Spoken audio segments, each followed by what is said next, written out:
Bismillahirrahmanirrahim. Assalamualaikum warahmatullahi wabarakatuh. Waalaikumsalam warahmatullahi wabarakatuh. Baik Bapak Ibu sekalian, alhamdulillah pada kesempatan ini saya akan menyampaikan terkait dengan aksi nyata modul 1.4 yaitu diseminasi terkait dengan budaya positif di SD Islam Kebayoran Ilmu. Nah, sebelum dimulainya kegiatan diseminasi ini, kita terlebih dahulu berdoa semoga Allah memberikan kelancaran dan keberkahan untuk kita semuanya. Dengan sama-sama kita membaca surah Al-Fatihah. Al-Fatihah. A'udzu billahi minasyaitonir rajim. Bismillahirrahmanirrahim. Alhamdulillahi rabbil alamin. Ar-Rahmanir Rahim. Maliki yaumiddin. Iyyaka na'budu wa iyyaka nasta'in. Ihdinas siratal mustaqim. Siratal ladzina an'amta 'alaihim ghairil maghdubi 'alaihim waladdallin. Amin. Baik, Bapak Ibu sekalian, ini adalah kegiatan diseminasi budaya positif di Islam Kebayoran Ilmu. Ini dalam rangka yang pertama adalah praktik baik yang menjadi tujuan utama selaku TGP. Kemudian yang kedua adalah menjadi aksi nyata tugas modul 1.4 budaya positif di sekolah. Nah, alhamdulillah saya ditemani dan fasilitator Khairul Muttaqin SPD SDMA dan pengajar praktik Umayyah SPD. Dari awal hingga saat ini, alhamdulillah dengan pendampingan beliau kita sama-sama belajar, kita sama-sama memberikan yang terbaik untuk diri kita dalam rangka peningkatan kompetensi dan diri. Kemudian yang selanjutnya ini ada, sebelum kita lanjutkan kita ada speaking untuk Bapak Ibu boleh maju ke depan, semuanya boleh. Silakan Bapak Ibu. Bikin lingkaran ya. Ya. Bikin lingkaran boleh di sini. Ya. Kita bikin kan agak lebar juga nggak apa-apa ya. Nah, yang pertama door. Nah, ini dan nanti saya akan berikan contoh. Kalau misalkan saya bilang door, Bu Mariani jongkok, ibu dengan ibu berhadapan, sebut namanya, siapa yang cepat dia yang menang. Nama siapa? Nama masing-masing. Oke ya. Contoh. Contoh Bu. Mia Mel. Gitu. Oh, Mia. Nah, gitu. Paham? Aduh, aku suka lupa. Paham ya? Iya, kita kan ya, begitu ya. Pokoknya yang saya door itu jongkok. Oke ya Bapak Ibu. Yang door Pak Ibu. Iya, saya yang door saya. Oke ya Bapak Ibu. Nah, sambil kita iringin musik yang mungkin agak nggak ada suaranya kayaknya kalau di sini. Ini berhadapan sama itu, ini bisa sana, bisa sana. Pokoknya door aja. Saya kalah gimana? Berhadapan kanan kiri. Yang kalah apa tadi yang itu? Oke kok. Nanti saya bilang isi baju lagi. Berarti dia sama dia. Bu. Aku sama dia. Terus dah kalian jongkok kita. Variati. Ya.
Keliling ya, keliling.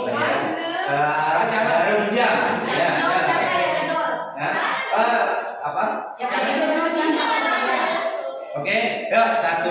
Iya. Yang enak. Yang enak kan bawah ini. Yang enak kan? Ini mah ini berawanan. Oh,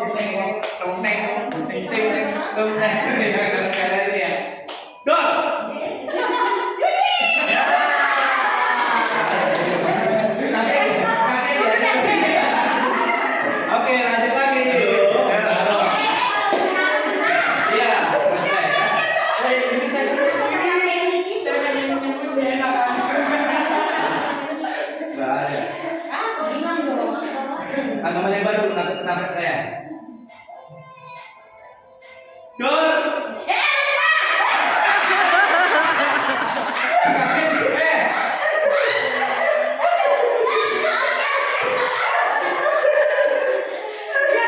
Untung dia nggak apa-apa. Lagi. Musiknya aja kurang kenceng ya.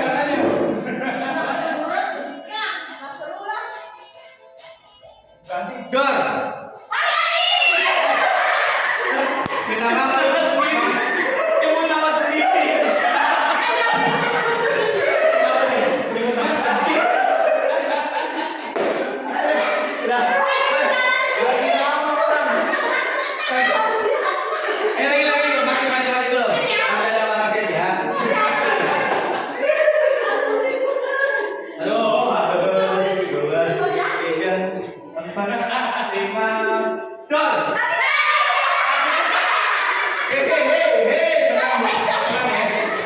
Lagi, aduh, masih bertahan ini.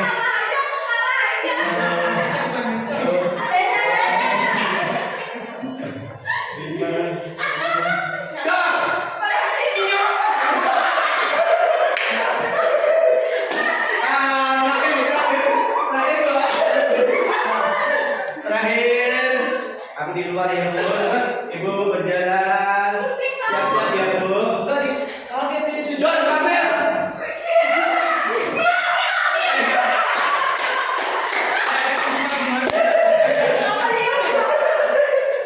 Terima kasih Bu ya. Ada ruangan dan industri yang terakhir. Alhamdulillah. Karena ini musiknya kurang oke ya. Oke baik. Nah, nanti untuk yang kedua nanti ya. Saya capek ya. Terima kasih Bapak Ibu sekalian ya. Nah kita lanjutkan lagi.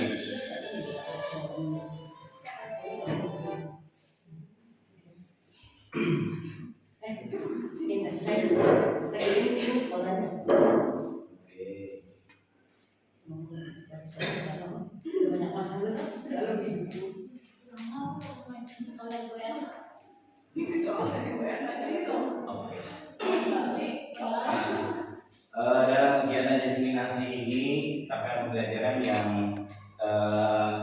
kita harapkan yaitu menjelaskan konsep budaya positif yang berdasarkan pada konsep perubahan paradigma, stimulus respon ke teori kontrol serta nilai kebajikan universal yang dijabarkan penerapannya pada modul ini. Yang kedua, menjelaskan konsep makna disiplin, keyakinan kelas, hukuman dan penghargaan, 5 kebutuhan dasar manusia, kemudian restitusi dengan 5 konsep kontrol guru, serta segitiga restitusi dan menerapkannya dalam ekosistem sekolah yang aman dan berpihak pada murid. Menyusun strategi aksi nyata yang efektif dan mewujudkan kolaborasi beserta seluruh pemangku kepentingan sekolah agar tercipta budaya yang positif yang dapat mengembangkan karakter murid. Menganalisis secara reflektif dan kritis penerapan budaya positif di sekolah dan mengembangkannya sesuai kebutuhan sosial dan murid. Nah, budaya positif itu dapat bersumber dari lingkungan, kemudian di konteks pendidikan, kemudian contoh praktik. Nah, dalam di lingkungan itu ada sekolah, kemudian organisasi, masyarakat atau komunitas. Dan kemudian kita banyak komunitas yang di level ilmu itu ada koordinator, kemudian ada fase A, fase B, fase C yang kemudian walasnya itu terkait dengan pembelajaran atau kegiatan itu bisa diselaraskan. Nah, kemudian ada konteks pendidikan itu nilai, kemudian norma dan praktik. Yang ketiga adalah contoh praktiknya guru dan murid saling berkolaborasi, saling menghormati, disiplin waktu dan lain-lain. Nah, budaya positif, Bapak Ibu, ada yang bisa menjelaskan ini apa ini? Salam. Salam. Assalamualaikum apa salim? Salim. Oh, salim. Oke. Nah, kalau gambar yang kedua, upacara bendera.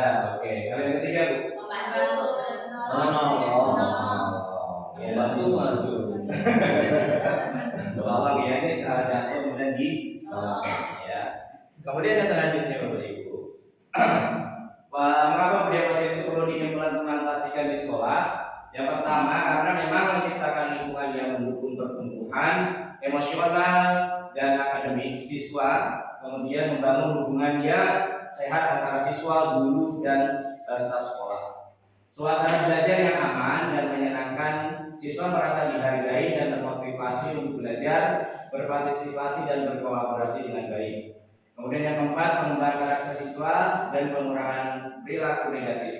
Yang terakhir, mengurangi insiden konflik dan perilaku disiplin yang tidak diinginkan.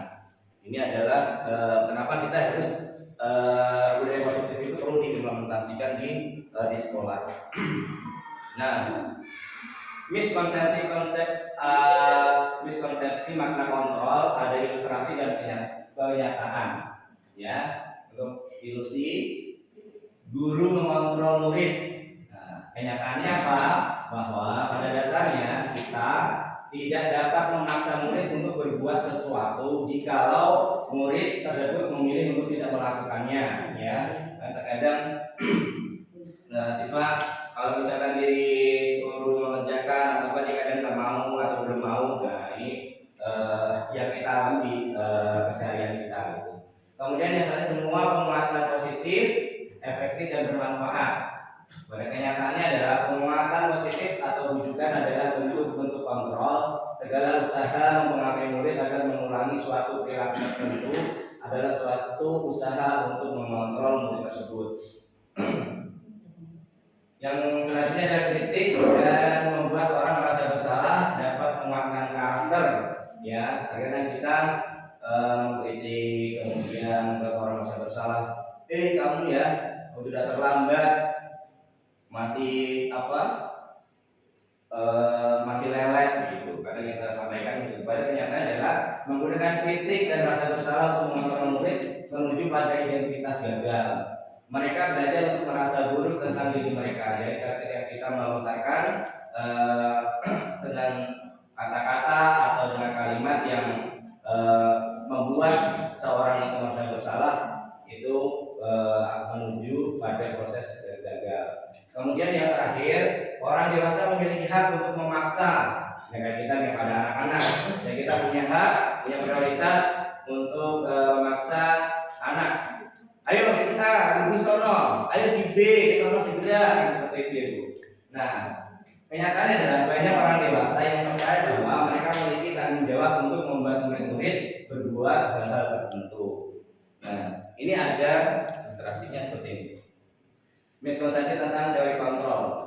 Ibu ini ada yang bisa menjelaskan yang ini. Guru mengontrol murid.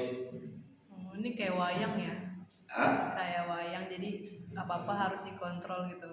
Nggak bisa bergerak sendiri, nggak bebas. Oh gitu ya. Ada lagi Bu. Jadi kita guru tuh seperti punya kewenangan untuk mengontrol siswa, karena dia dalam menurut saya dia harus nurut dengan saya. Jadi saya bisa membuat bisa melamar apa saja, dia harus nurut dengan saya. Seperti itu. Dia bergerak. Nah, kemudian yang kedua, ilusi bahwa kritik dan membuat rasa bersalah mampu menguatkan karakter. Yang tadi ini contoh seperti ini. Nah, sudah diomelin dulu dengan suara kalimat atau kata-kata yang negatif, itu udah sumeng, siswa itu udah pusing duluan kalau misalkan itu udah takut duluan, ya kan? Nah, kalau membuat rasa bersalah itu menurut kita sebagai guru bisa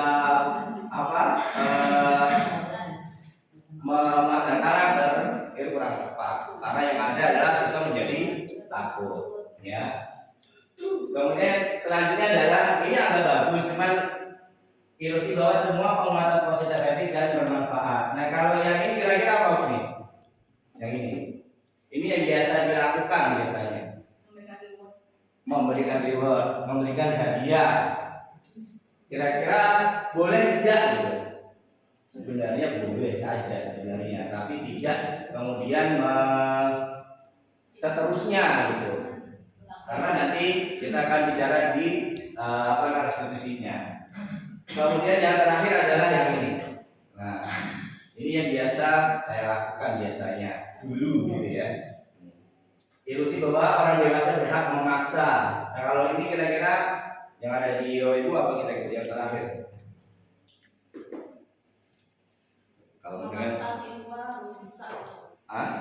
Memaksa siswa harus bisa. Padahal dia gak suka matematika, tapi harus bisa. Harus bisa.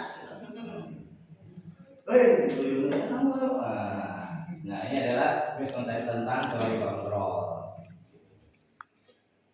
Nah, ini mungkin yang ini sering kita lakukan itu di seharian kita dalam pembelajaran atau ketika berada di sekolah. Nah, ini ada kutipan, bila kita ingin membuat kemajuan, perlahan sedikit berubahlah sikap atau perilaku Anda. Kemudian, namun bila kita ingin memperbaiki cara-cara utama kita, maka kita perlu mengubah kerangka acuan kita, rencana kita seperti apa. Ubahlah bagaimana Anda melihat dunia, bagaimana Anda berpikir tentang manusia. Ubahlah paradigma Anda, skema pemahaman dan penjelasan aspek-aspek tentang realitas. Kalau sedikit kita bisa mengubahnya pelan-pelan gitu ya. Memang kita diajarkan lebih baik kita mengubah diri kita lebih baik daripada kita kembali ke hal-hal yang tidak baik. Nah, kalau misalkan kita berbicara bicara utama, maka kita perlu menggunakan acuan rencana. Kita perlu punya rencana terkait dengan bagaimana berpikir tentang manusia. Manusia itu dinamis, berubah. Zamannya sudah berubah, zamannya sudah berbeda. Kita tidak bisa kemudian menyamakan zaman kita dengan zaman 70-an, tidak bisa. Nah, justru kita harus berpikir bagaimana kita menyiapkan anak-anak kita terkait untuk bagaimana anak-anak itu bisa menjawab tantangan zaman. Nah, oleh karena itu kita harus berpikir ke depan dan kemudian menjadikan pembelajaran yang lalu, contoh-contoh yang lalu sebagai penguat supaya kita bisa menjadikan penjelasan dan aspek itu tentang realitas. Jadi harapannya ke depannya kita bisa menjadi lebih baik dari hari ini. Itu kan juga dalam hadis juga sudah jelas kita lebih baik dari hari kemarin. Nah, selanjutnya adalah disiplin positif. Nah, disiplin berasal dari kata disiplina yang artinya belajar. Nah, belajar ya. Disiplin mengacu pada disiplin diri yang memiliki tanggung jawab terhadap apa yang dilakukannya berdasarkan nilai-nilai yang diyakini. Disiplin positif merupakan salah satu cara penerapan disiplin yang bertujuan untuk menumbuhkan kesadaran serta memberdayakan peserta didik tanpa imbalan atau penghargaan, reward, ancaman atau hukuman. Ini adalah disiplin positif. Sebenarnya Bapak Ibu sekalian, saya yakin kita semuanya sudah melakukan ini semua, tapi harapannya ke depan kita lebih bisa memaksimalkannya gitu. Nah, sebagai pendidik tujuan kita merupakan peserta didik yang memiliki disiplin diri sehingga mereka berperilaku mengacu kepada nilai-nilai kebajikan universal dan memiliki motivasi intrinsik dalam perubahan perilaku ke arah yang lebih baik. Nah, disiplin diri ini mempelajari bagaimana cara kita mengontrol diri dan bagaimana menguasai diri untuk memilih tindakan yang mengacu pada nilai-nilai yang kita hargai agar tercapai tujuan mulia yang diinginkan. Kemudian mereka bisa bertanggung jawab terhadap apa yang dilakukannya karena mereka mendasarkan tindakan mereka pada nilai-nilai kebajikan universal. Sebagai pendidik, tujuan kita adalah menciptakan anak yang memiliki disiplin diri sehingga mereka bisa berperilaku dengan mengacu pada nilai-nilai kebajikan universal dan memiliki motivasi intrinsik bukan ekstrinsik. Jadi kebaikan atau kesadaran diri itu kita kita bangun dari dalam diri, bukan dari yang tadi ada karena hukuman, karena kita memaksa, kemudian karena apa namanya dikasih hadiah ataupun reward. Nah ini yang kita coba bangun ya, supaya anak-anak itu ketika kita memberikan arahan kemudian membangun budaya positif itu dia bisa menjalani itu dengan kesadaran dan tanggung jawabnya. Gitu. Contoh kecilnya adalah ketika kita sudah membiasakan budaya positif, wudhu ataupun sholat tepat waktu misalkan jam 12.10 kita sudah di masjid misalkan. Nah itu keseharian itu anak sudah ketika sudah jam segitu anak sudah otomatis ke masjid atau sudah berwudhu di jam itu. Nah tidak harus ayo ke sini, ayo ke situ. Nah ini harapannya penguatan dari dalam diri atau kesadaran dari diri ini bisa kita kerjakan bersama. Nah, nilai kebajikan universal ini ada profil pelajar Pancasila. Ya, Bapak Ibu pasti sudah apa ya terkait dengan profil pelajar Pancasila. Justru ini kita kuatkan kembali. Yang pertama adalah beriman bertakwa kepada Tuhan Yang Maha Esa dan berakhlak mulia. Yang pertama adalah tauhid, gitu ya. Berarti percaya kepada Tuhan. Dan kemudian akhlak. Gitu. Dengan akhlak yang kita sebagai pendidik kita kemudian memberikan yang baik, contoh yang baik kepada peserta didik, insya Allah akan berdampak kepada diri kita, kemudian kepada peserta didik. Kemudian mandiri, bernalar kritis, berkebinekaan global, berbuat gotong royong dan kreatif. Nah, ini harapannya bisa tertanam pada guru, kemudian juga bisa diterapkan juga kepada siswa. Nah, di sini ada teori motivasi, hukuman dan penghargaan dan restitusi. Nah, ini yang tadi kita diskusikan di awal, bagaimana kemudian hukuman, penghargaan, motivasi, restitusi. Nah, ini kan kita bedah di sini. Motivasi perilaku manusia. Nah, kita yang ada pada diri manusia yang kemudian sebenarnya ini memberikan hal yang positif kepada siswa, kepada orang lain. Nah, ini tujuannya untuk apa? Yang pertama untuk menghindari ketidaknyamanan atau hukuman, ya. Kemudian untuk mendapatkan imbalan atau penghargaan dari orang lain, untuk menjadi orang yang mereka inginkan dan menghargai diri sendiri dengan nilai-nilai yang mereka percaya. Ini ada hukuman, konsekuensi dan restitusi. Ini ada identitas gagal, ada identitas sukses. Nah, gagal itu seperti apa, kemudian sukses seperti apa? Yang pertama adalah hukuman, sesuatu yang menyakitkan harus terjadi. Tidak nyaman untuk murid, anak untuk jangka waktu panjang, korban mendapatkan keadilan, murid, anak akan tersakiti. Konsekuensinya, sesuatu harus terjadi.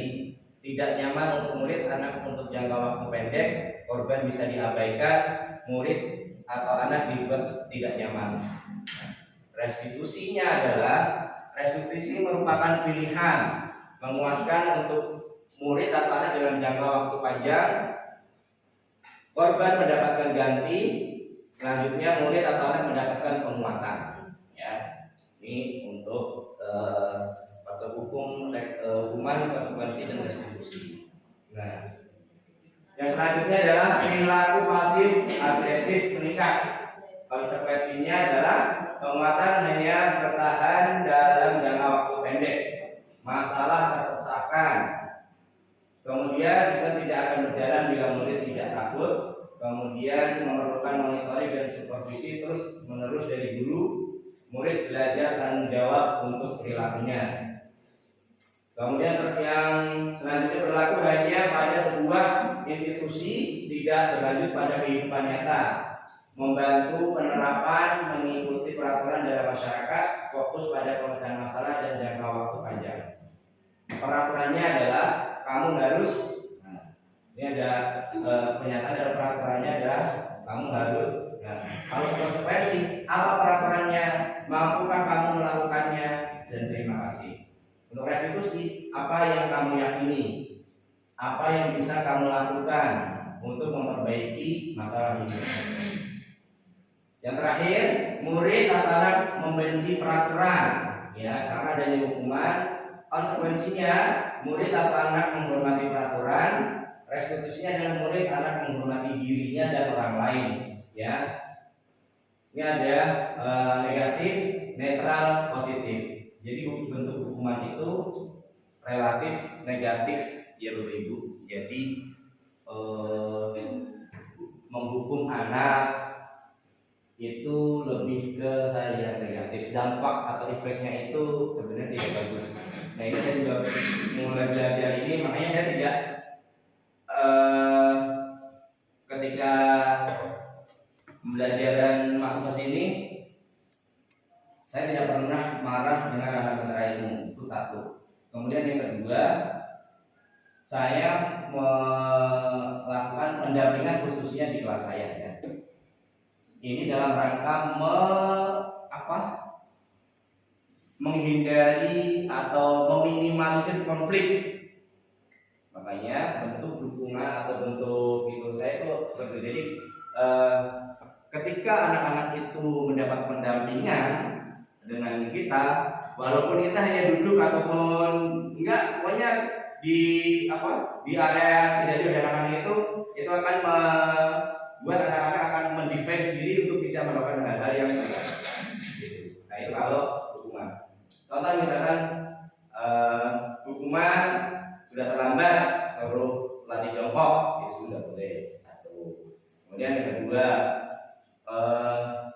dia misalkan numpain air atau coret-coret misalkan, terus disuruh berdiri depan kelas sampai pembelajaran selesai, itu tidak boleh, ya Bapak Ibu. Nah, itu hukuman. Nah, yang netral seperti ini. Untuk netral, ya sudah, ketika aturan sudah ditempel, sudah itu diingatkan, itu seperti itu, sudah jadi mati, ya, sudah peraturan kelas. Ketika memang sudah dilanggar, hal itu nanti diberikan pemahaman terkait peraturan kelas. Yang penting jangan kemudian kita menghukum, kemudian membuat masa bersalah. Kemudian restitusi ini adalah hal yang positif. Nah, nanti kita akan belajar di slide selanjutnya.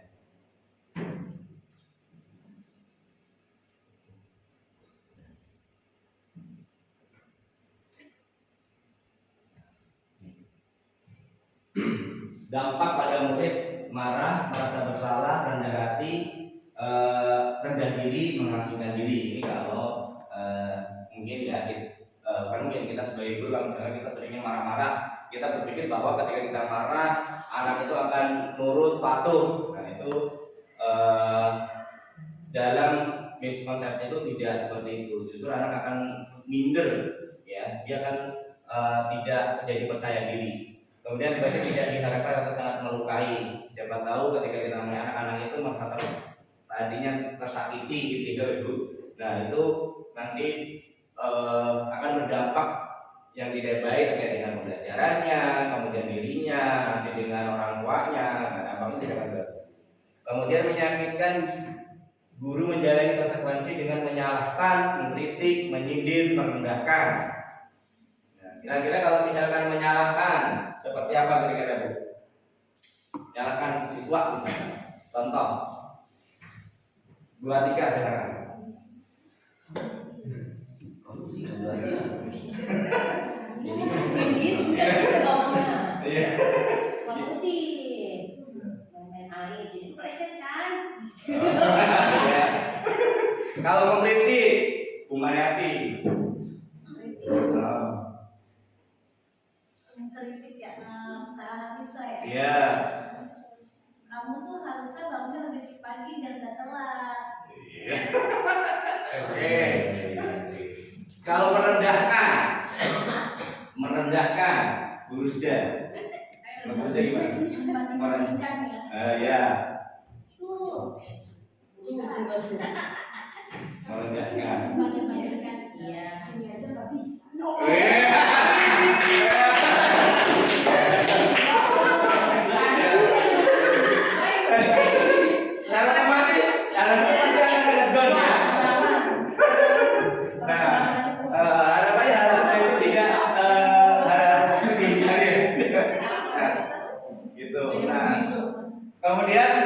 konsekuensinya adalah ketika konsekuensi yaitu kehilangan hak, waktu jeda, seorang diri, kemudian penahanan, ya kan kalau misalkan kita hukum kan ada penahanan, jeda waktu berapa kalau dari hukum, ya kan lari jalan jongkok, butuh waktu kalau naik ke lantai 2, ya kan. Tapi alhamdulillah di sini ya. Kemudian sudah diketahui masuk akal, kemudian dibuat oleh guru dan murid atau anak. Membantu guru menyatakan peraturan, melakukan peringatan dan menerapkan konsekuensi. Kalau restitusi, murid anak atau anak tidak kehilangan waktu namun bersemangat untuk memperbaiki diri, ya. Kalau misalkan nanti contohnya ya, berupa undangan untuk mengadakan restitusi, kemudian dibuat oleh murid atau anak, menguatkan guru, menunjukkan keyakinan kelas, memberi keacuan, berpikir restitusi murid atau anak. Kalau ini relatif yang bikin adalah guru, ya. Kalau ini guru yang lebih dominan. Kalau yang restitusi ini adalah mengajak kolaborasi antara guru dengan murid. Bagaimana kemudian membuat peraturan, membuat keyakinan dan peraturan di kelas, apa yang harus disepakati, kemudian apa yang harus kita lakukan. Itu untuk yang restitusi. Nah, didukung oleh penghargaan. Saat kita berulang kali menjanjikan hadiah kepada anak-anak agar berperilaku bertanggung jawab, atau kepada seorang murid agar mempelajari sesuatu yang baru, atau kepada seorang karyawan agar melakukan pekerjaan yang berkualitas, kita sedang berasumsi mereka tidak dapat melakukannya atau mereka tidak akan memilih untuk melakukannya. Ya, ini ya sering kita lakukan memberikan hadiah. Kalau bisa itu hadiah ya sama kayak kita misalkan setelah ini gitu ya kita ke minggu kan begitu ya Bu. Oke kan? Gitu kan. Nah itu hadiah. Kalau untuk kita oke ya, maksudnya silaturahim. Kalau sudah dalam penguatan budaya positif untuk siswa, reward jangan terlalu sering. Karena apa? Ada pengaruh jangka pendek dan jangka panjang. Ketika kita memberikan penghargaan yang efektif jika mengingat seseorang melakukan sesuatu yang kita inginkan dalam jangka waktu yang pendek, ya. Ayo kamu kerjakan ini. Nanti kasih coklat, kerjain. Besok kerjain ini ya. Coklatnya mana? Ditagih, ya. Kemudian jika kita menggunakan penghargaan lagi dan lagi, maka tersebut akan bergantung pada penghargaan yang diberikan serta kehilangan motivasi dari dalam dirinya, ya. Setiap hari kita kasih, oke dia belajar terus. Pertama kita nyetekor dulunya ya kan, kalau permen sih enggak gitu ya, pikirnya gitu ya. Tapi kan anak juga akan bosan, terus-terusnya juga akan bosan. Ya. Kemudian selanjutnya, jika kita mendapat penghargaan untuk melakukan sesuatu yang baik, maka selain kita senantiasa berharap mendapatkan penghargaan tersebut, kita pun menjadi tidak menyadari tindakan baik yang kita lakukan. Ya, jadi kalau sudah mendapatkan reward, nanti saya menunggu. Kalau misalkan pada suatu ketika tidak ada reward ya, males, dia nggak mau mengerjakan, gitu Bu ya. Penghargaan tidak efektif. Suatu penghargaan adalah suatu benda atau peristiwa yang diinginkan, yang dibuat dengan persyaratan hanya jika Anda melakukan hal ini, maka Anda akan mendapatkan penghargaan yang diinginkan. Ya, seperti tadi ya, kalau misalnya kamu selesai mengerjakan nanti dapat permen.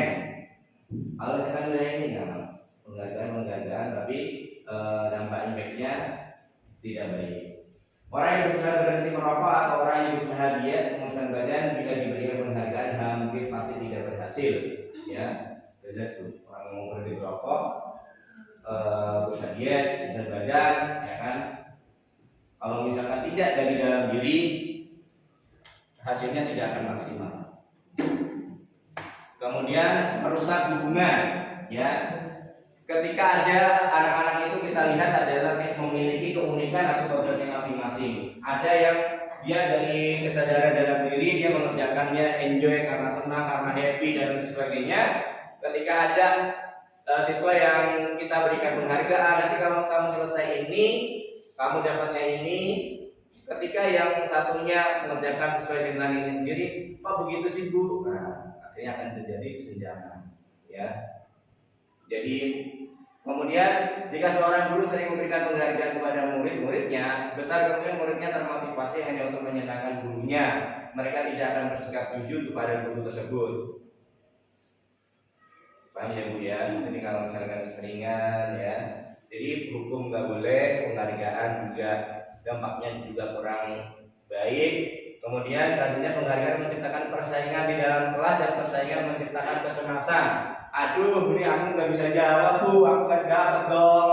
Bu, ini aku nggak bisa jawab, ntar gimana? Aku nggak bisa pulang. Akhirnya rasa ketakutan akan menghampiri dalam diri anak gitu. Kemudian selanjutnya mereka yang percaya bahwa mereka tidak memiliki kesempatan untuk mendapatkan penghargaan akan berhenti mencoba. Jadi kalau misalkan dia nggak dapat, sudahlah, males, aku nggak bisa, aku nggak pernah dapat. Oh teman-teman seperti itu aja yang pintar yang ini. Nah, akhirnya itulah yang muncul ketika penghargaan diberikan kepada siswa. Mematikan kreativitas. Murid-murid diminta berpikir mengenai hadiah atau penghargaan yang bisa mereka dapatkan bila berhasil. Ya, akhirnya udah begitu aja, jadinya tidak maksimal. Kemudian yang selanjutnya adalah restitusi. Ya, sebelum restitusi kita SDK yang kedua yaitu tepuk jempol ya Bu. Bisa ya? Bisa. Ya, bisa? Bisa? Oke, kita kasih satu dulu ya. Tepuk jempol. Jempol kanan, jempol kiri, dua jempol. Bapak Yusuf hebat gitu ya, bisa? Oke, baik. Ya, tepuk jempol. Jempol kanan, jempol kiri, dua jempol. Bapak Yusuf. Luar biasa sekali, terima kasih. Alhamdulillah hebat ya. Nah, ini restitusi yang positif ya, kebenaran menanamkan disiplin positif pada murid. Restitusi adalah proses menciptakan kondisi bagi murid untuk memperbaiki kesalahan mereka sehingga mereka bisa kembali pada kelompok mereka dengan karakter yang lebih kuat. Itu Gosen 2004. Ciri-ciri restitusi yang membedakan dengan program disiplin lainnya, ada restitusi bukan menebus kesalahan, memperbaiki hubungan, tawaran, menuntun, mencari kebutuhan dasar, cara yang paling baik, fokus pada karakter bukan tindakan, restitusi menguatkan, restitusi fokus pada solusi, mengembalikan murid yang berbuat salah pada kelompoknya. Oke, nah ini ada keyakinan kelas. Saya yakin Bapak Ibu semuanya di kelasnya sudah ada, bukan begitu Bapak Ibu wali kelas? Ada peraturan, kemudian ada keyakinan kelas.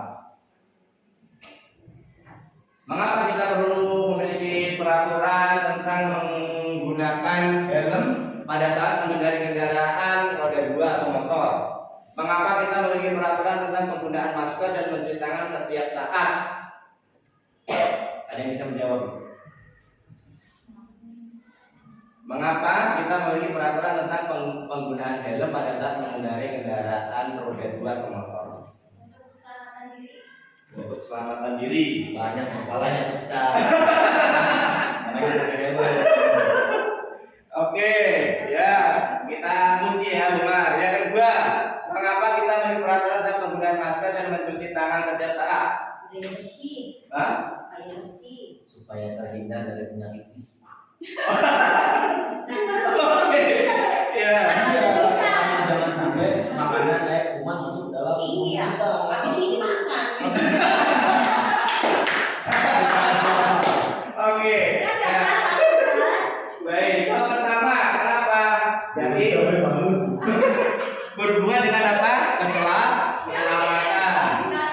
Ya, berarti kalau yang kedua tentang Kesehatan. kesehatan. Ya, hubungannya adalah keselamatan. Tepuk tangan untuk Mariati.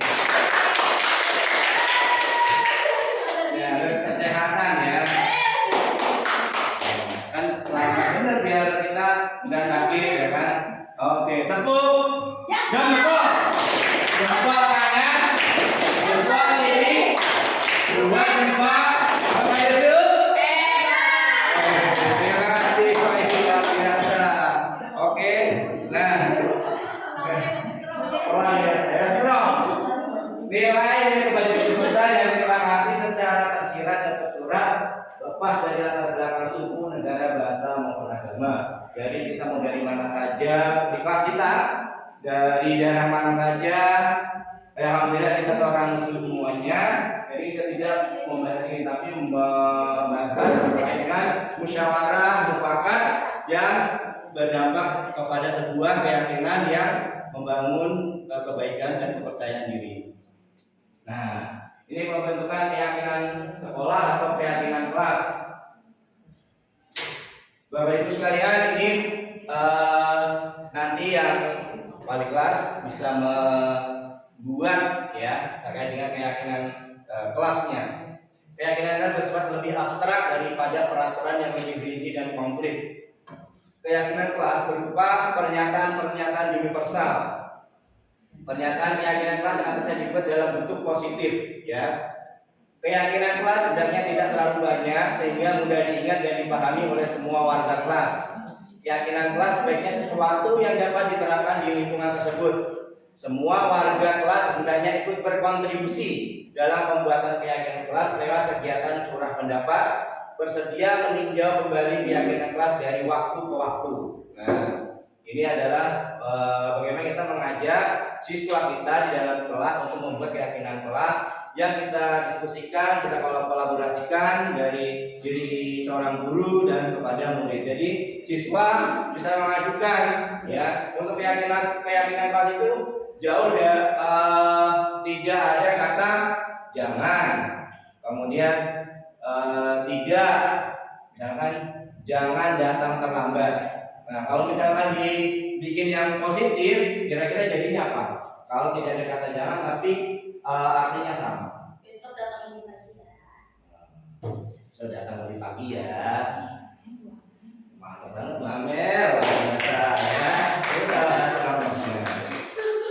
Ya.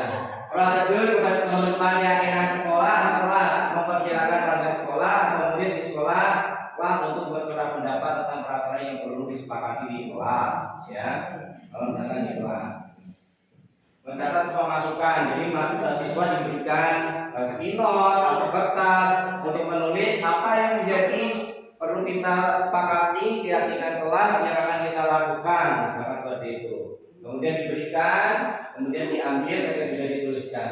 Jadi anak-anak bisa berekspresi, bisa memberikan masukan, kemudian bisa memberikan tulisannya dalam rangka membuat keyakinan kelas. Kemudian susunan keyakinan kelas sesuai prosedur pembentukan keyakinan kelas. Gantilah kalimat-kalimat dalam bentuk negatif menjadi positif tadi ya. Kalimat negatif jangan berlari di kelas atau koridor. Kalimat positifnya berjalanlah di kelas atau koridor. Nah, jadi kata jangan tidak itu dihilangkan. Gitu ya Bu. Jadi kalimat positifnya berjalanlah di kelas atau koridor. Jadi langsung to the point. Gitu. Kemudian semuanya dilakukan bersama-sama di difasilitasi oleh guru. Setelah keyakinan sekolah atau kelas telah dibuat, maka semua warga kelas dipersilakan meninjau ulang dan menyetujui dengan menandatangani keyakinan kelas tersebut termasuk guru dan semua warga. Jadi murid itu dilibatkan semuanya setelah pada nulis A, B, C, ya kan semuanya sudah ditulis dari pihak 30 siswa. Pasti kan ada yang sama. Nah, nanti itu bisa diambil yang sama jadikan satu. Jadi lebih sedikit lebih disimpulkan lagi untuk keyakinan kelasnya. Nah, keyakinan kelas selanjutnya bisa dilekatkan di dinding kelas di tempat yang sudah dilihat semua warga kelas. Nah, seperti di dinding ini ya, insya Allah sudah ada semuanya, tinggal penerapannya. Kemudian yang selanjutnya, nah ini yang tadi terkait dengan yang kalimat positif dan negatif, ya. Kegiatan pendalaman keyakinan kelas, kegiatan tampak seperti, tidak tampak seperti. Tampak seperti, ini kolom tidak tampak seperti. Contoh, datang tepat waktu. Tidak tampak sepertinya apa?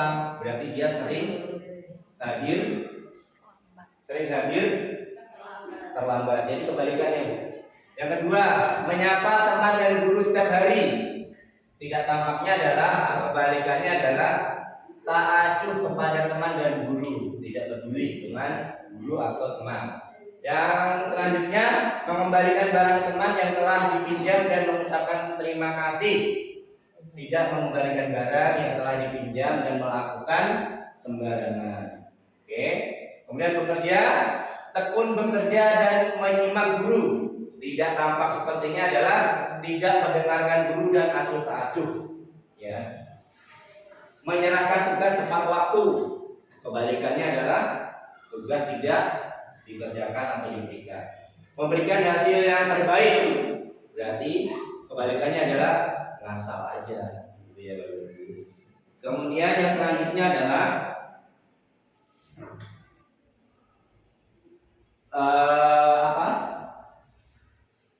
bahkan tabel Y dari keyakinan kelas 7. Ini contohnya. Terdengar, terlihat, berperilaku. Nah, kita kalau misalnya sebagai guru kan kita bisa melihat, kemudian bisa mendengar apapun yang diucapkan siswa gitu ya. Nah, kemudian yang terdengar, satu orang berbicara, yuk saya bantu, kita bisa selesaikan ini bersama-sama.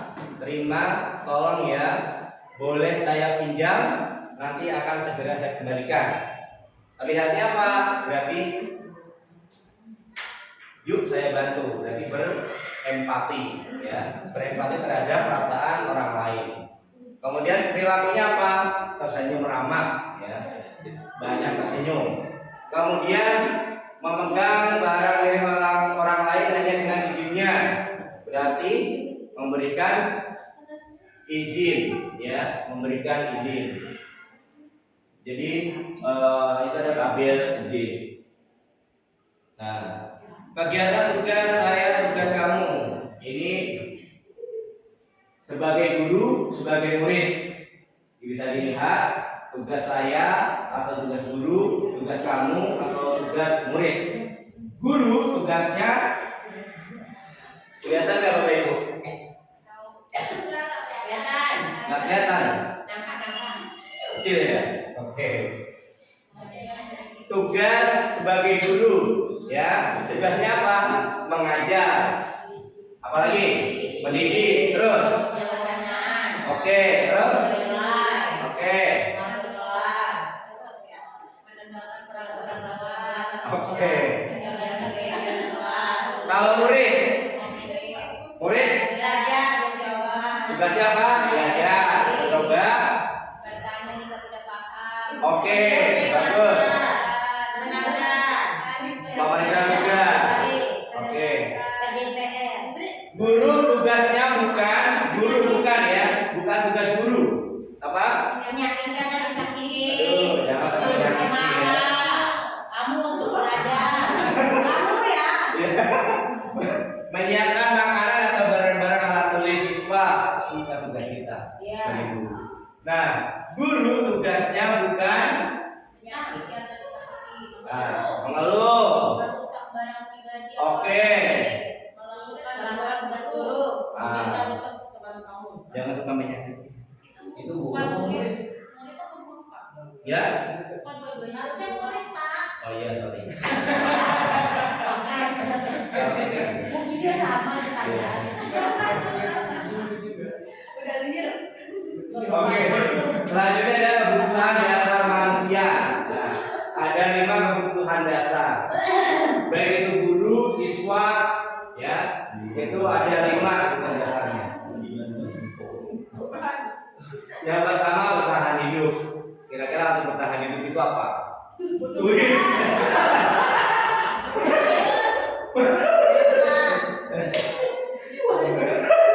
Cuma diberi berat. Oke. Skill. Berarti urusannya apa kalau bertahan hidup? Makanan untuk apa tuh? Energi. Berarti kebutuhan sandang, pangan, papan. Oke. Nah, Papan belum punya papan.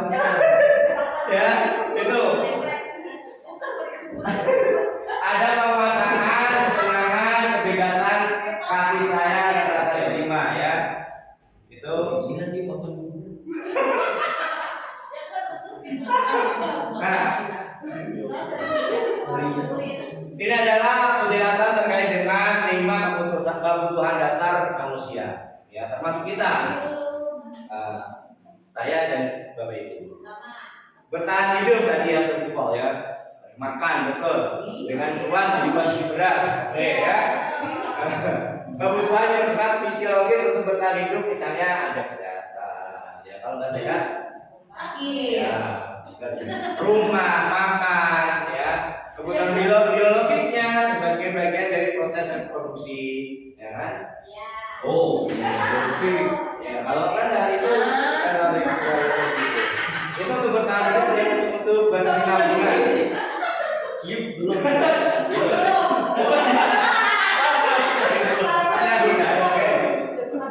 Nah, komponennya psikologis itu untuk menjadikan diri kita itu nyaman, ya.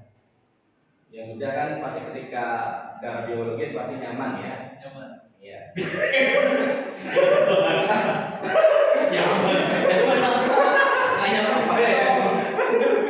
Oke, kemudian selanjutnya kedua adalah kasih sayang dan rasa diterima, love and belonging. Love, cinta ya. Kalau udah cinta, apapun akan dilakukan.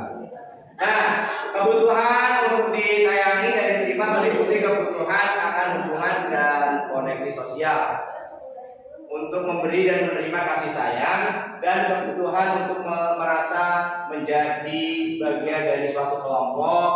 Kebutuhan ini meliputi keinginan untuk tetap terhubung dengan orang lain, ya seperti ini ya, hubungan baik, bersosial, seperti teman, keluarga, pasangan yang sudah punya pasangan ya Ibu ya.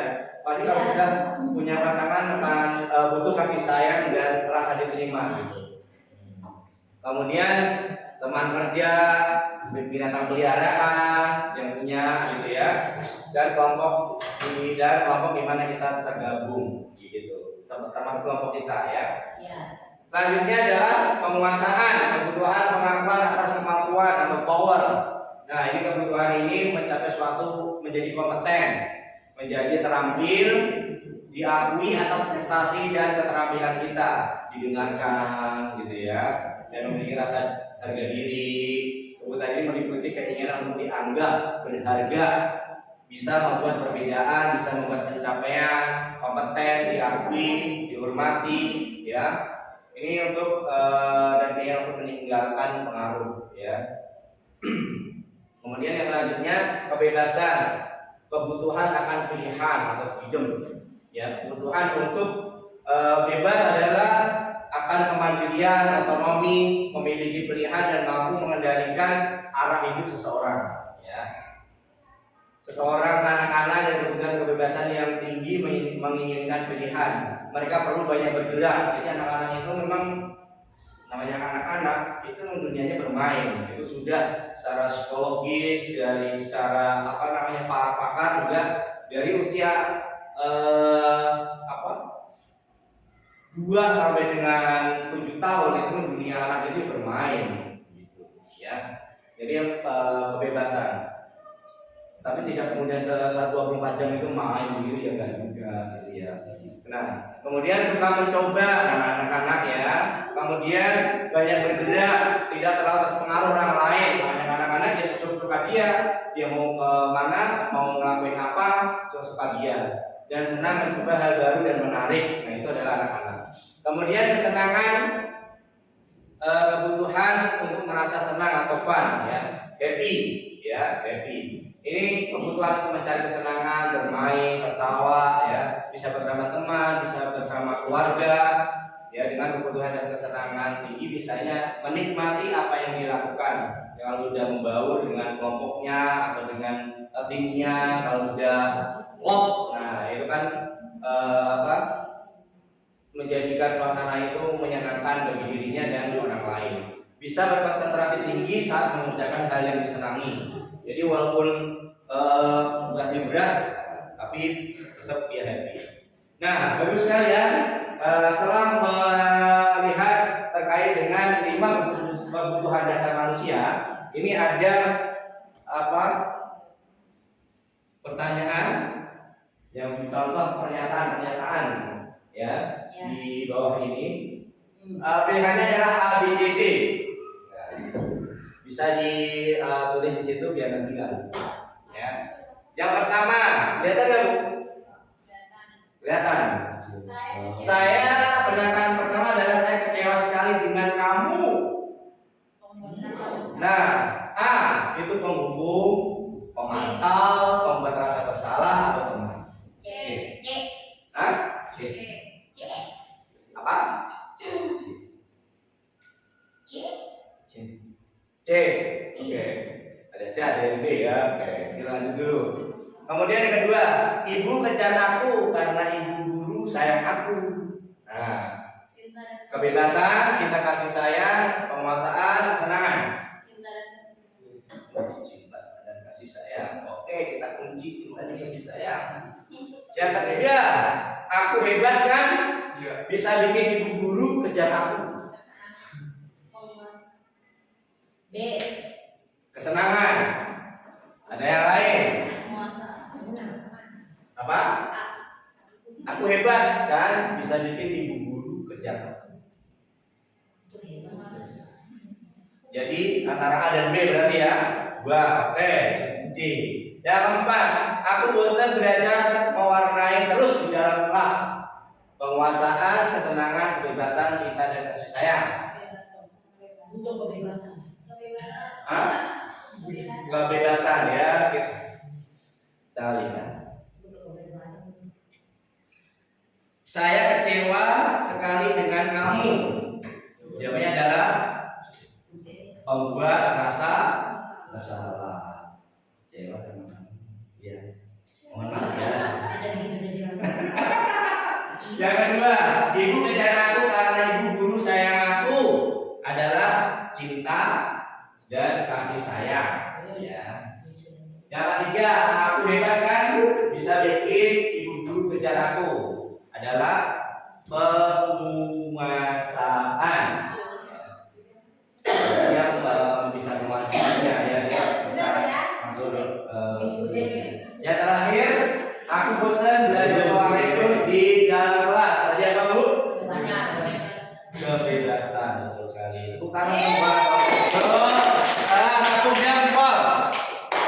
Jempol kanan, jempol kiri, dua jempol. Pak Yusuf. Luar biasa sekali. Nah, udah.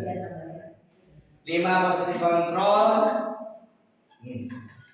Nah, Bu, tadi sudah sedikit pemantiknya sudah ada ya. Ada buat penghukum, membuat merasa bersalah, teman, pemantau, manajer. Ini kita bicara sekarang sebagai posisi guru. Oke. Yang pertama adalah peran guru dalam 5 posisi kontrol, yaitu penghukum. Misalnya nggak ada ya Bu yang suka menghukum, nggak ada. Guru menerapkan hukuman atau sanksi untuk mengatasi perilaku yang tidak diinginkan. Kemudian ini mungkin termasuk penurunan nilai, teguran atau penghapusan data tertentu. Kemudian membuat merasa bersalah. Guru membuat siswa merasa bertanggung jawab atas tindakan mereka dengan menekankan dampak negatif dari perilaku mereka pada orang lain.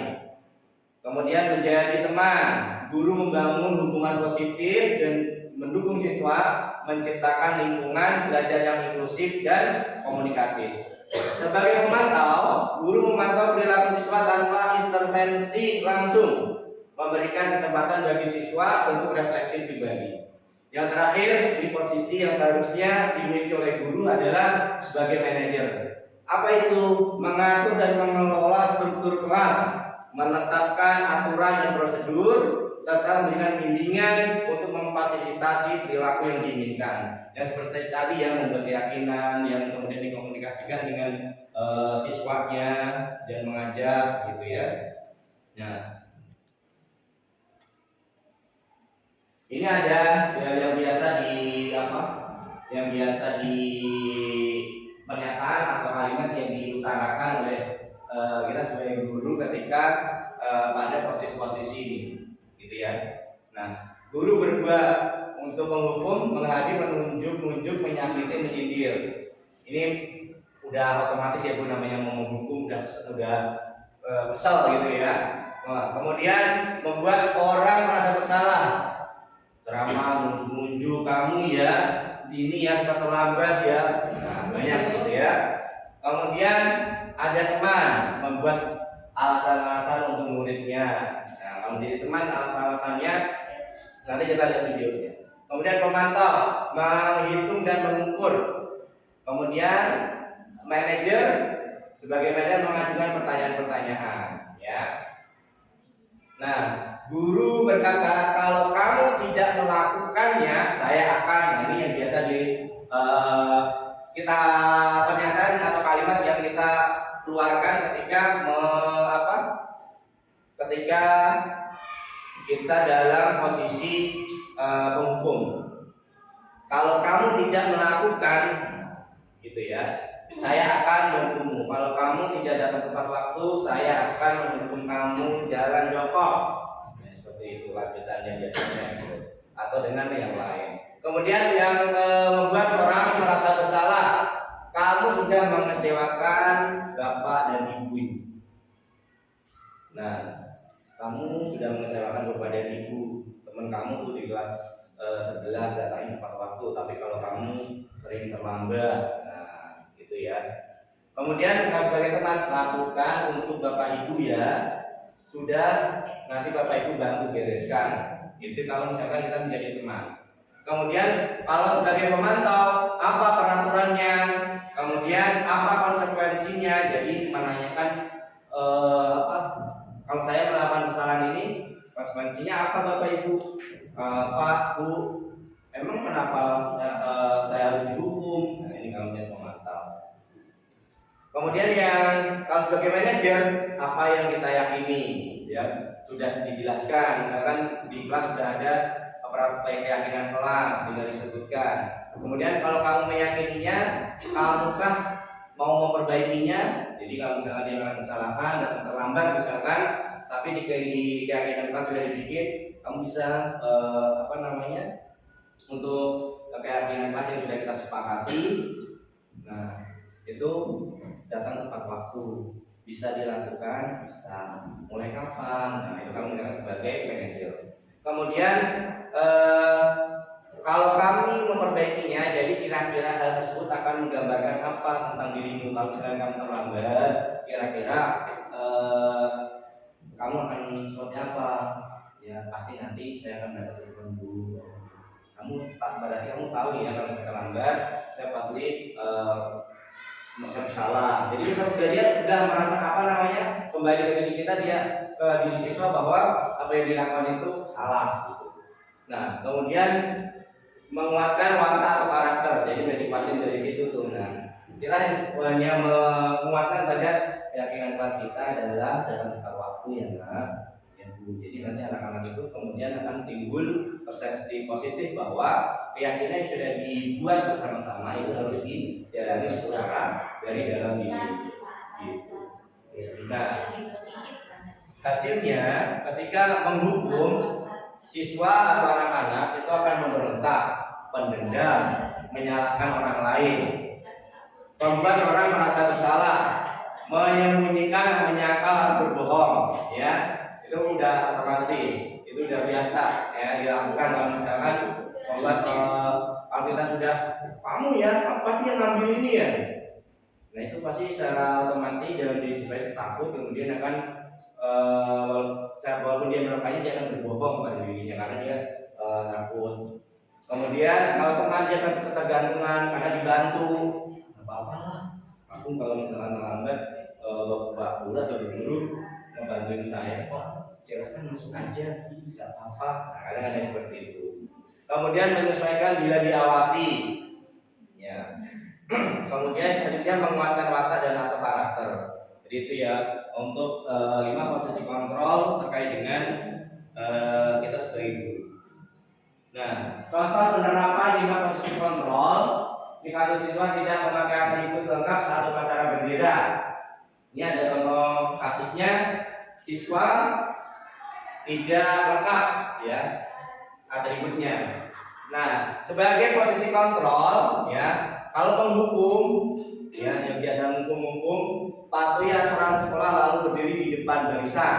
Ya. Kalau tidak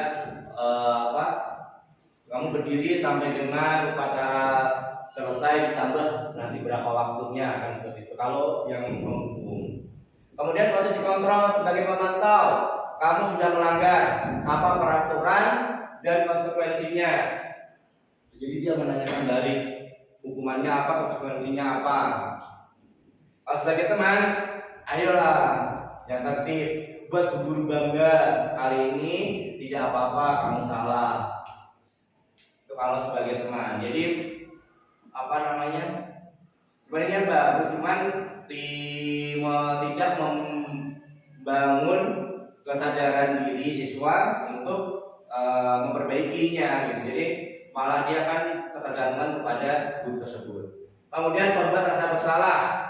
Berapa kali guru harus memberitahu kamu, bu guru kecewa sama kamu, kamu lupa untuk atributnya tidak kamu apa seragamnya atributnya nggak lengkap setiap Senin. Nah, jadi itu salah aja itu yang dipikirkan oleh anak atau murid. Kalau misalkan posisi kontrol sebagai manajer atau sebagai guru di posisi manajer ini, apakah kamu tahu kesalahanmu? Jadi ditanya dulu, ya, ditanya dulu kesalahannya apa, ya. Kemudian kira-kira bagaimana kamu memperbaiki kesalahan ini? Jadi ditanya, dikembalikan lagi pertanyaan itu. Jadi anak-anak itu secara sadar dia menyadari bahwa apa yang dilakukan itu berasal kemudian menyelesaikannya itu dari dirinya sendiri begitu. Nah, ini adalah contoh penerapan posisi 5 posisi kontrol. Nah, ini ada video yang bisa kita lihat bersama.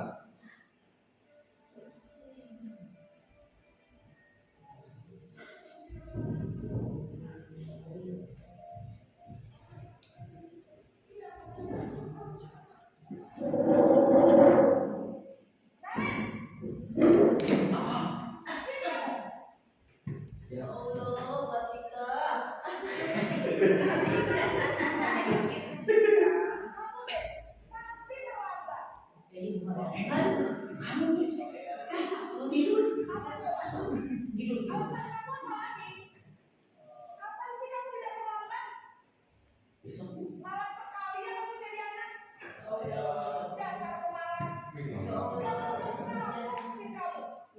Sudah berapa kali terlambat? Sana, pilih lapangan basket 2 kali. Kenapa saya harus pilih lapangan basket, Bu? Kenapa? Kamu melawan ibu. Berani-beraninya jawab. Sudah terlambat, masih berani jawab. Sekarang, pilih lapangan basket 5 kali sekalian. Biar kapok. Cepat. Pergi sana ke lapangan basket.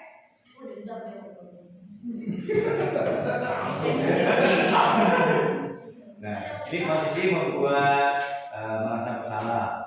Yang kedua,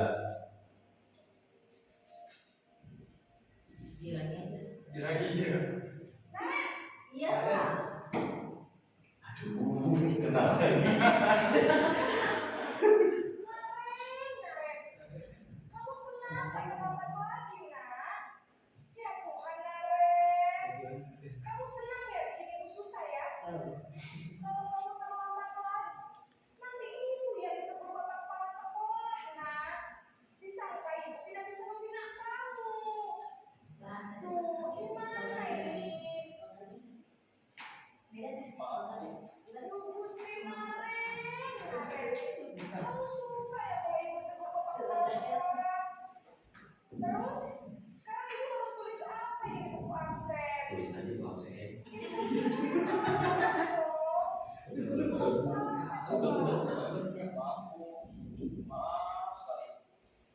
Ya sudah, lain kali jangan bikin ibu susah lagi ya, nak ya. Ibu tidak akan kuat lagi kalau kamu begini terus. Ya Allah, berdua.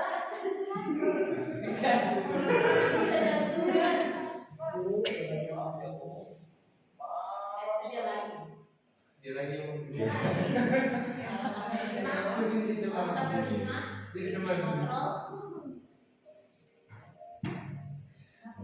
Ini ada 5 ini yang ketiga ya, Ibu ya. Nanti bisa di itu ya, yang biasa kita lakukan itu yang posisi mana? Aduh. Ya. Aduh lagi gini. Sudah jam berapa ini? Iya, wanita. Ini. Padahal dia juga ya. Kamu ngalah-ngalahin kamu. Kamu bukannya anak yang paling kecil. Kok terlambat sih? Iya Bu, saya memang terlambat bangun tadi. Jadi biarpun saya lari kencang, tetap gak selesai kejar Bu. Oh iya. Larinya lebih kencang lagi ya, biar gak terlambat lagi. Ya.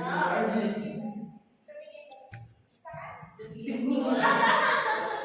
Oh, boleh sih. Sudah salah semua. Sedemikian itu. Kamu ini adalah saja. Astaga, mantau banget. Aduh lagi ada juga. Aduh. Udah terus mantap. Itu awalnya sama. Iya. Wih. Aduh.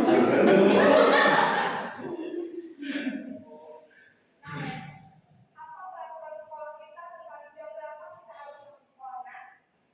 Ya, Nak. Harus Jam 9, Bu. di sekolah jam 7 Bu.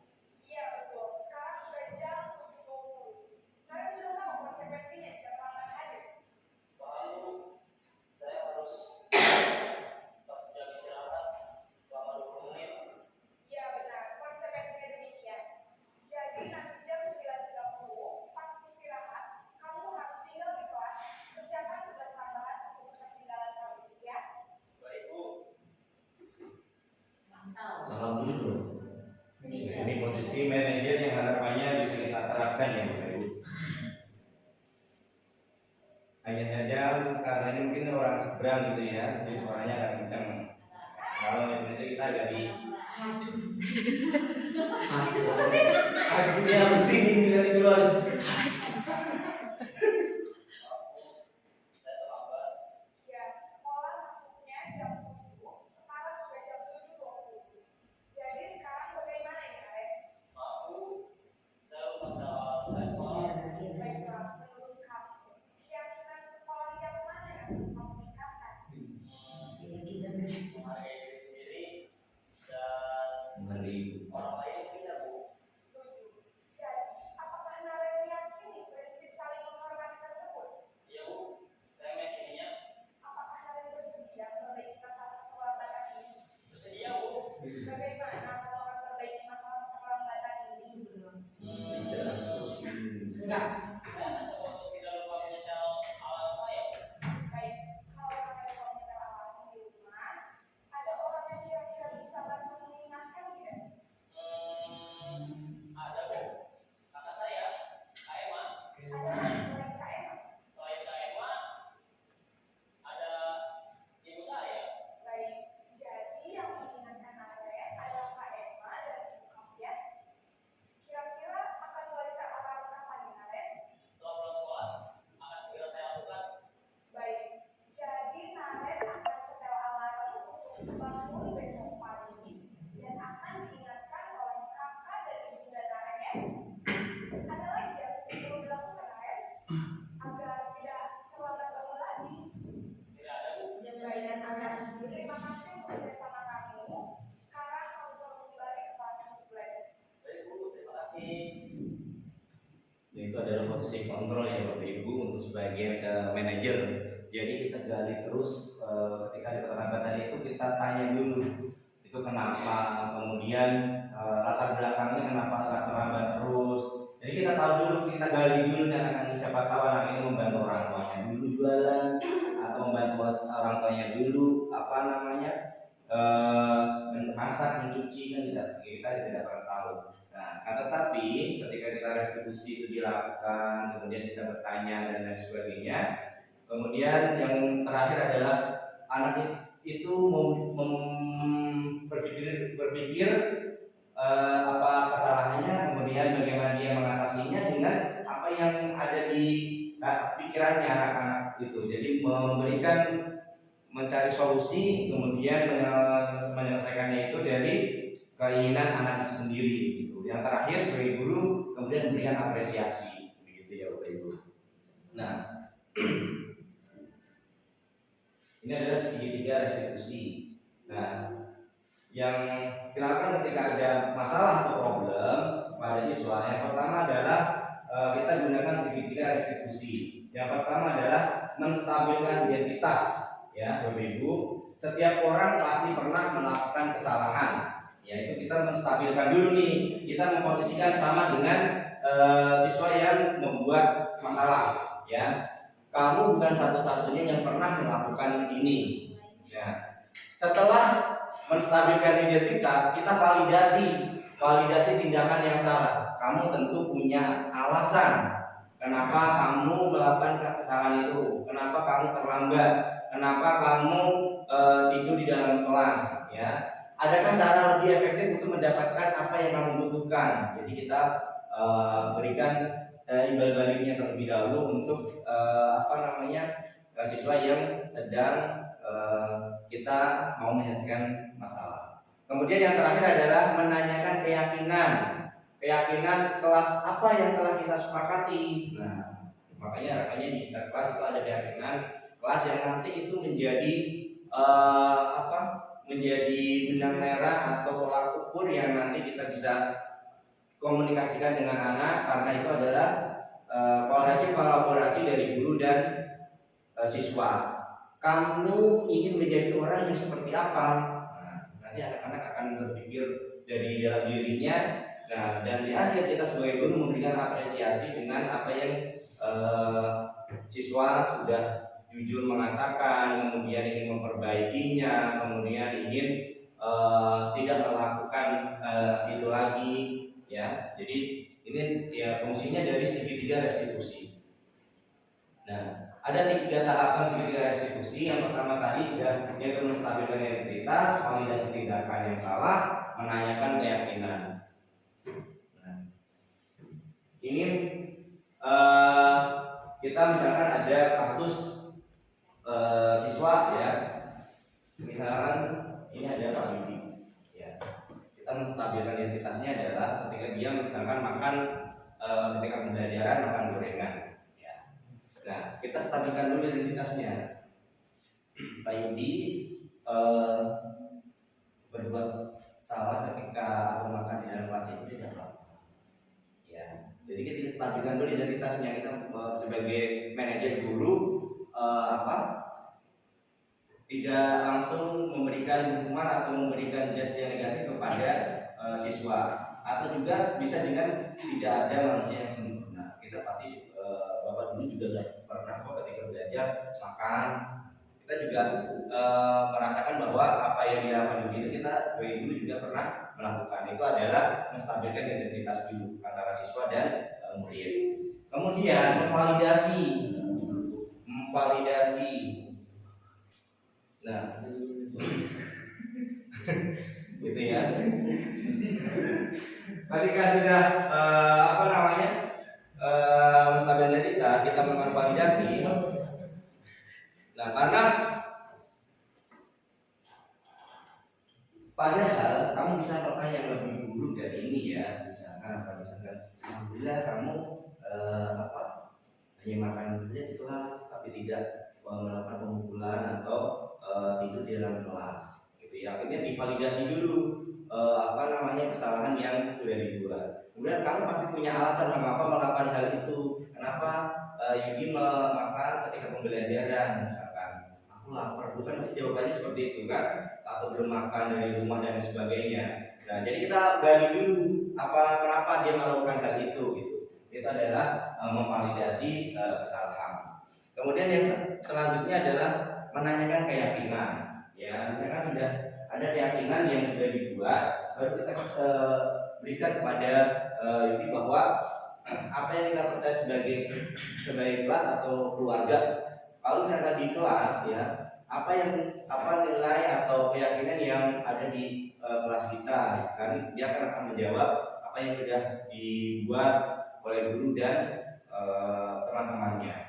Nah, setelah sudah dilakukan, kemudian kita gali ya keyakinan ini ketika sudah dijawab, nah kapan kemudian si Yudi tidak akan melakukan lagi dan apa langkah yang akan dilakukan Yudi ketika pembelajaran tidak akan makan lagi. Nah mungkin nanti di pagi hari dia akan sarapan, kemudian akan membawa bekal atau sebelum bel masuk dia akan makan dulu. Nah itu dalam rangka menyelesaikan masalah. Jadi tidak kemudian langsung memberikan hukuman atau menjudge siswa itu selalu bersalah. Nah itu apakah kamu menjadi orang yang sukses, bertanggung jawab atau bisa dipercaya? Kebanyakan anak-anak akan mengatakan iya, tapi mereka tidak tahu bagaimana caranya menjadi orang seperti itu. Guru, kita sebagai guru dapat membantu dengan bertanya seperti apa jika mereka menjadi orang seperti itu. Ketika anak sudah mendapat gambaran yang jelas tentang orang seperti apa yang mereka inginkan, guru dapat membantu anak-anak tetap fokus pada gambaran tersebut. Jadi kita selalu mendampingi anak-anak kita untuk menjadikan anak itu lebih baik dari karakter, kemudian menyelesaikan masalah itu dari dalam dirinya, kemudian guru selalu menanyakan validasi ya, kemudian menanyakan keyakinan kelasnya. Gitu ya Bapak Ibu sekalian. Mungkin ini yang bisa saya sampaikan. Sekali lagi terima kasih kepada Bapak Ibu sekalian. Setelah ini harapannya Bapak Ibu dalam menyelesaikan masalah kita gunakan segitiga restitusi ya, menstabilkan identitas, kemudian memvalidasi tindakan, yang ketiga adalah menanyakan keyakinan kelas yang sudah disepakati. Begitu ya Bapak Ibu.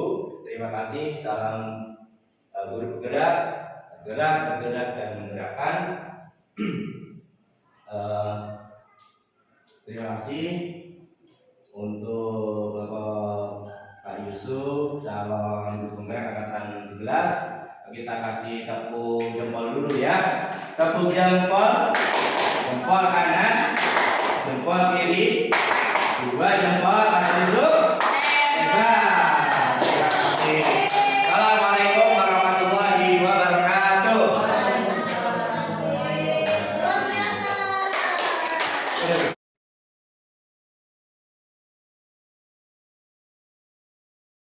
Assalamualaikum warahmatullahi wabarakatuh. Saya mengucapkan terima kasih kepada Bapak Yusuf Effendi, calon guru penggerak angkatan 11 yang telah memberikan materi terkait dengan segitiga restitusi. Mudah-mudahan apa yang telah disampaikan menjadi ilmu yang bermanfaat bagi kami sebagai guru di Sekolah SD Islam Terpadu Lentera Ilmu. Assalamualaikum warahmatullahi wabarakatuh. Assalamualaikum warahmatullahi wabarakatuh. Terima kasih kepada Pak Yusuf Effendi, calon guru penggerak angkatan 11 yang telah memberikan praktik baiknya tentang segitiga restitusi. Pemaparan kali ini sangat bagus dan menarik sekali sehingga kita mendapat wawasannya dari beliau. Terima kasih, sekian. Assalamualaikum warahmatullahi wabarakatuh.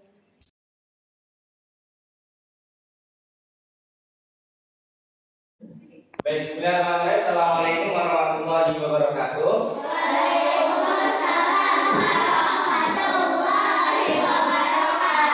Baik, kelas 5. Nah, pada hari ini kita akan membuat keyakinan kelas.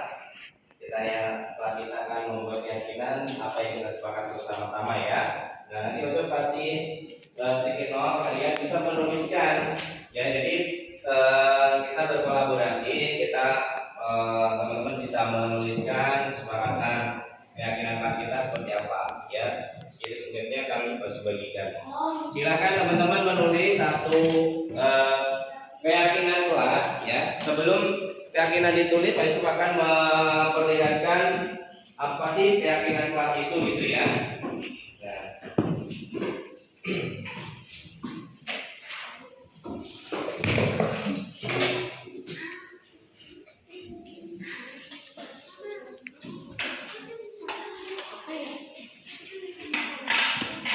Ya, teman-teman silakan memberikan satu keyakinan kelas yang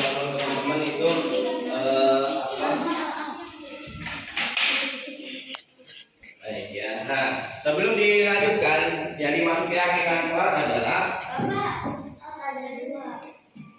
biar tidak dipilih salah satu ya.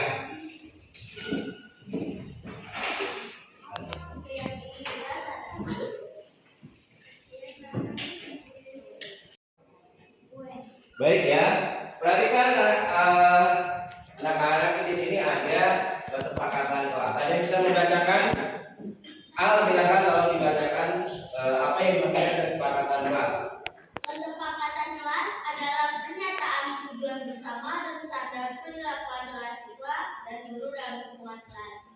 Kesepakatan ini menetapkan harapan untuk semua orang di kelas dan mendorong orang saling menghormati, kerjasama dan keamanan. Oke, sekali lagi yang perempuan Kavia mohon dibantu kesepakatan kelas itu apa? Kesepakatan kelas adalah pernyataan tujuan bersama dan standar perilaku antara siswa dan guru dalam lingkungan kelas.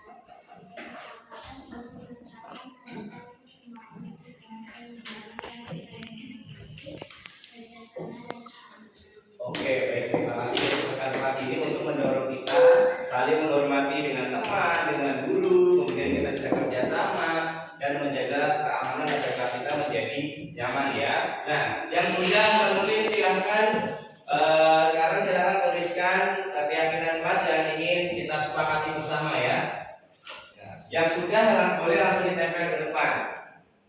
Ya, Berapa, Pak? satu saja ya. Boleh dua, Pak? Boleh. Nanti kan kita akan lihat apakah kesepakatan kelasnya ada yang sama atau tidak ya. Ini untuk kebaikan kelas kita. Ya sudah, Pak.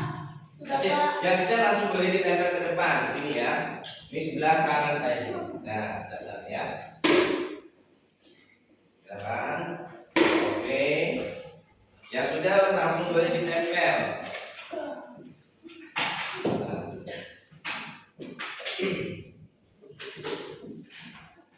Nanti akan kita bedah apakah kesepakatan kelas kita di kelas di mana. Ya.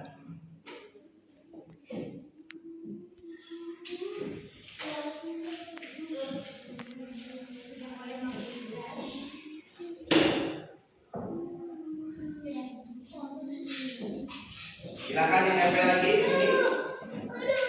Ini silakan minimal satu. Oh boleh silakan ditempel lagi. Ini ya, oke. Sip. Ada lagi silakan teman-teman boleh ditempel.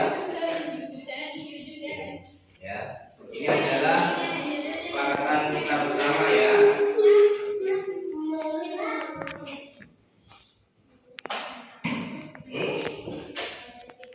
Dua maksimal ya, dua saja. Bapak dinamain nggak? Apa? Dinamain nggak? Oh, dinamain boleh nggak boleh?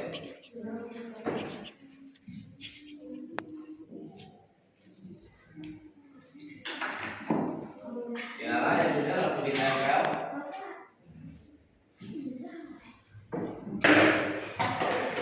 Oke.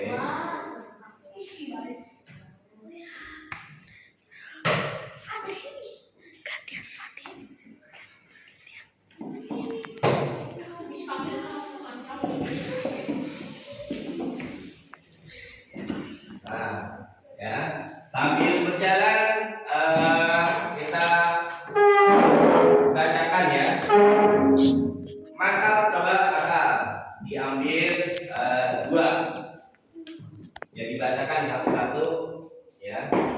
Nah, coba diambil apa namanya? Bacakan. Nomor satu apa itu?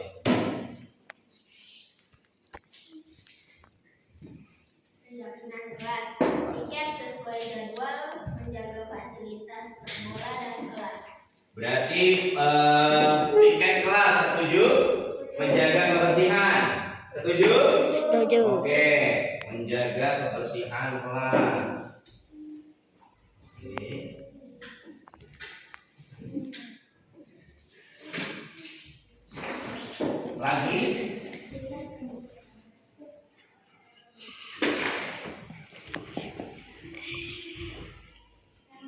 tidak berkata kotor.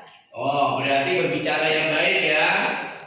Nah, berbicara yang baik. Oke. Nah, 3. Sopan, sabar, dan kompak. Oke, berarti sopan, sabar, dan kompak. Oke, 4. Lagi. Tidak berisik dan tidak lari-larian di kelas saat belajar. Oke, berarti tertib ya, tertib belajar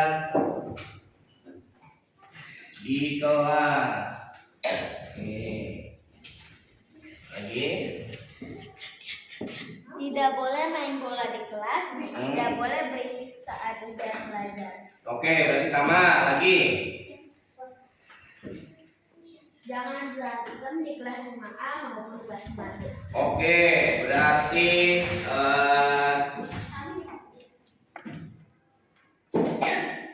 menjaga ketertiban, menjaga ketertiban. Oke. Lagi. Hari Jumat membayar infak sebesar 5.000, tidak merusak barang di kelas. Oke, berinfak. Berinfak. Oke ya. Kemudian menjaga barang berarti tanggung jawab ya. Tanggung jawab. Oke, apa lagi? Tidak main bola di kelas. Ganti setiap hari ganti-gantian, Senin cewek, Selasa cowok, dan seterusnya. Ikat sesuai jadwal, tidak berbicara yang baik. Oke, baik. Gak apa-apa. Itu mungkin tanggal ini. Yang tadi ini udah masuk ya.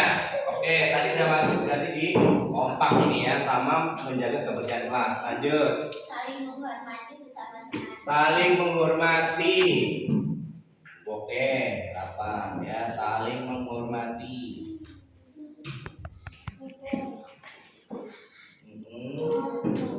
Berarti saling menghormati antar teman ya.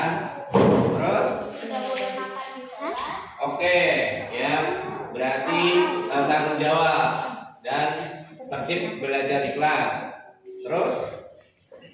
Tidak teriak di kelas. Oke, berarti tertib. Lanjut. Datang tepat waktu. Oke, berarti disiplin ya. Disiplin. Itu yang Oke, disiplin. Sudah? yang belum. Ada yang belum? Oke, cukup karena ini nanti ada yang sama. Baik, terima kasih untuk Al ya. Nah, baik teman-teman, kesepakatan kelas kita 5A adalah menjaga kebersihan kelas. Setuju? Berbicara yang baik. Setuju? Oke, sopan, sabar, dan kompak. Setuju? Oke, tertib belajar di kelas. Oke, menjaga ketertiban. Setuju? Oke, berinfak. Oke, tanggung jawab. Setuju. Saling menghormati. Setuju. Oke, yang ada disiplin. Setuju. Oke, baik, terima kasih ya. Ini kita sepakati bersama ya. Oke, baik. Terima kasih. Nanti kita akan buatkan posternya kita tanya di kelas kita. Baik, terima kasih anak-anak kelas 5A yang luar biasa. Untuk kesepakatan kelas kita tutup dengan baca hamdalah bersama-sama. Alhamdulillah.